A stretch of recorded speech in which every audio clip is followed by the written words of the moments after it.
Welcome, ladies and gentlemen, to this video lesson about Reconstruction. This is part 2 of 2 video lessons. I am Miss Jennifer Blank, and I will be your guide on this journey. So in today's video lesson, we're going to talk about radical Reconstruction, the reaction of the radical Republicans to Andrew Johnson's plans. We're going to talk about the economic problems that developed in the South, and we're going to talk about the Southern reaction to the radical Republicans. We're also going to go over some conclusions, big ideas that we need to remember and pull from the Reconstruction era in United States history. So here we go. All right, so let me move my little camera guy down here. All right, move me down. All right, so there was an extended period of military rule over the southern states during radical Reconstruction. At this point, the radical Republicans had taken over and had proposed plans and pushed things through to try to force the South to capitulate. So they passed the 15th Amendment, which was the denial of franchise because of race, color, or previous servitude. That made that illegal. So 13th Amendment is banning of slavery. 14th Amendment makes all slave citizens, and the 15th Amendment mandates the right to vote for black male suffrage, not women, because remember, women don't happen until the 20th century. That's when women finally get the right to vote. So all black men, as of the 15th Amendment, have a universal suffrage.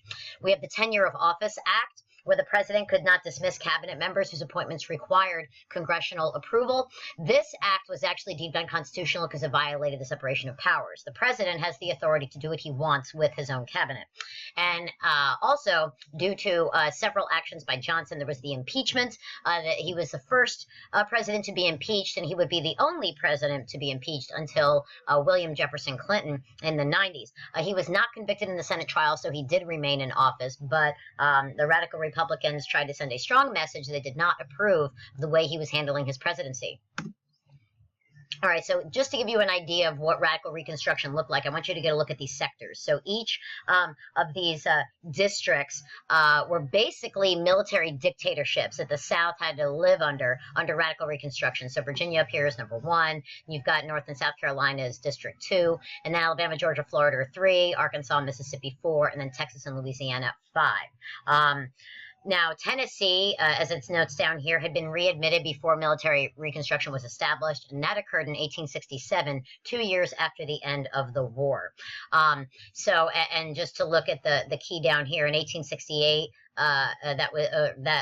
the date of readmission to the Union is there, and then the date the conservative rule was reestablished was in 1871. Okay, so just pause, take a look at the map just to get an idea of what the South had to deal with under radical Reconstruction. My battery is running low. Pardon me, folks.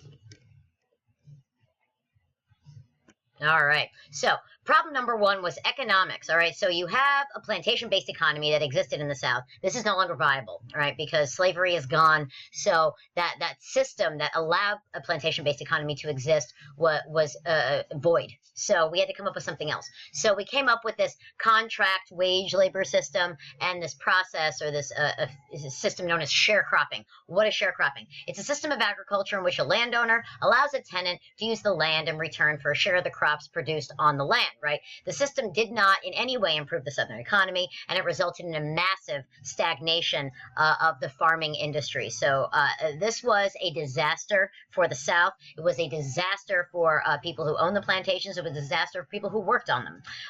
This was not an effective transition from a slave-based economy to a new economy. This would have disastrous economic impact for decades to come. Basically, the South isn't going to recover from this until the New Deal in the 1930s.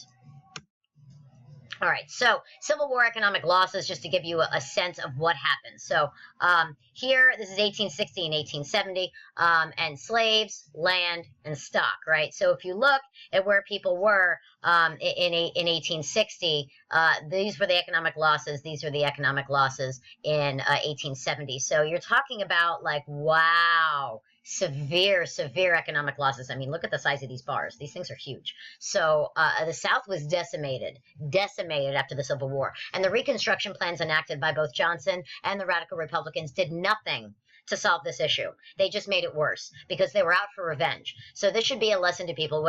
When you seek revenge, that revenge is going to come back to bite you in the behind later on. All right. The KKK grew out of these economic losses. The black codes grew out of this. Not that that justifies the existence of either of those things. They're deplorable, disgusting, horrific. However, if you want to prevent a problem from happening, or you want to deal with a problem once it's happening, you have to recognize the how and why, right? And when you're hell-bent on revenge, nothing good comes from that. Nothing good comes from that. It's a good lesson for us to remember moving forward in history. All right, so the country devolved into a severe depression. Republicans were blamed for mismanagement, and they also instituted these several social reform programs that were paid for and financed by the federal government, which resulted in massive amounts of debt. As a result of this overreach, of this radicalness, you have a bunch of conservative Democrats known as Dixiecrats elected to Congress. And this is what allows so many horrible, horrible setbacks to occur for the newly freed slaves. Because the radical Republicans went too far. They were hell-bent on revenge, and they got precisely what they tried to avoid, precisely what they tried to fix. They got more of it because of their asinine reaction. Okay, so I want people to remember this in history. I understand being mad. I understand wanting to fix problems. But if you reach too far, too fast, you're going to wind up with the same problems, but they're going to be worse because there's going to be blowback. All right, and neither Johnson nor the Republicans stopped to consider the reaction that would occur. All right, so percentage of wealth owned by the bottom 90% of households. And this, you have a breakdown starting in 1780, going all the way up to actually 2010. So just to kind of get a sense of who owns what.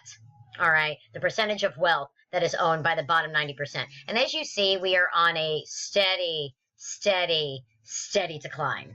Okay, so this is a problem. All right, so economics are important. If you want to understand how and why major events occur in history, you can trace virtually every single major historical event to an economic cause. All right, and slavery and the Civil War was very much about economics. It wasn't only about economics, but economics was a key driving factor in all of these historical occurrences.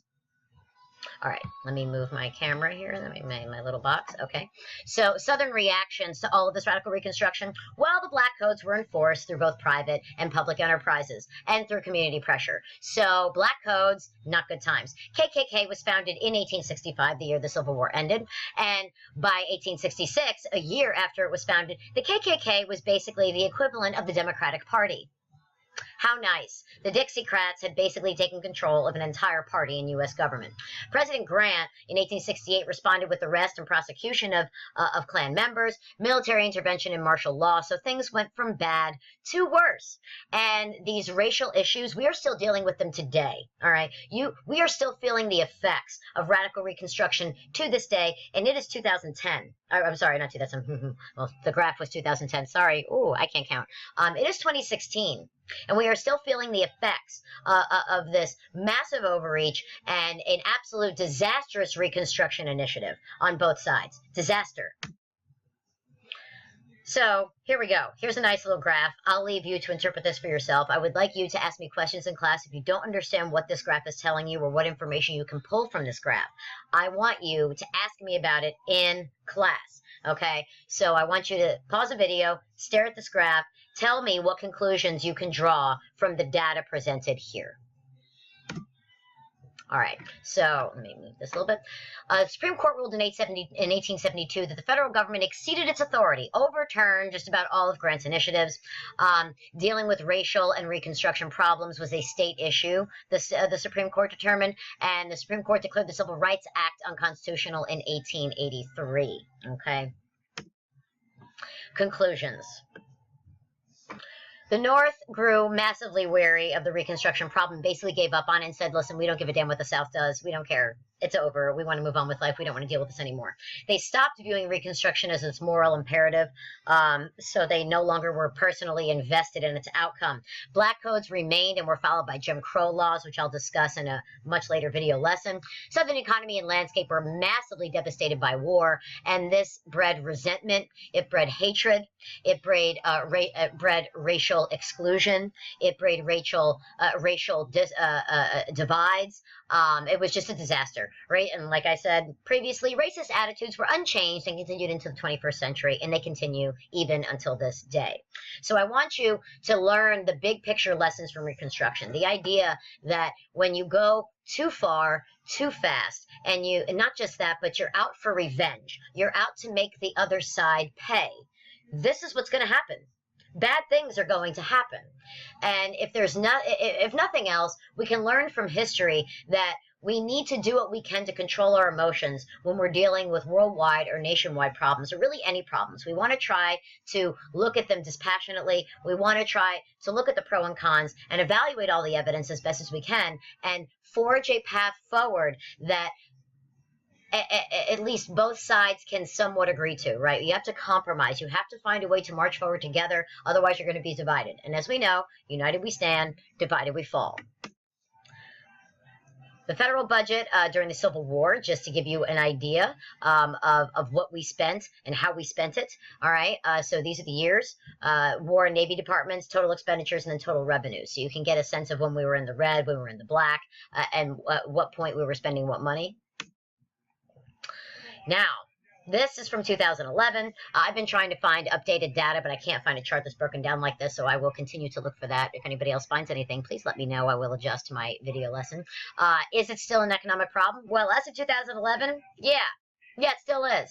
So, still, problems with Reconstruction. Pause this, take a look at that, and just look at those numbers and see the problems that continue.